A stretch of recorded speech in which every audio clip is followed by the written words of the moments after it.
la situation, c'est que je crois que les grands pays démocratiques, pas seulement eux, ont besoin de présidents rassembleurs.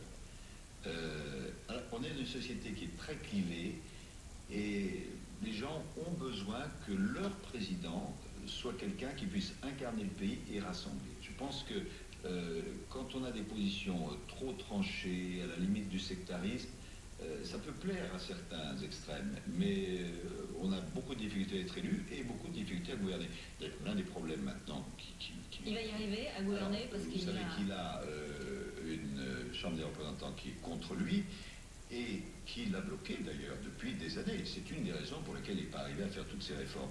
Et donc la question est de savoir, est-ce que les républicains vont continuer leur hostilité, auquel cas ça risque d'être paralysant, ou bien est-ce qu'une partie d'entre eux vont comprendre qu'il faut accepter de rassembler l'Amérique pour surmonter en particulier ce qu'ils appellent des fiscal cliff, c'est-à-dire la falaise budgétaire, parce qu'ils ont des dettes considérables.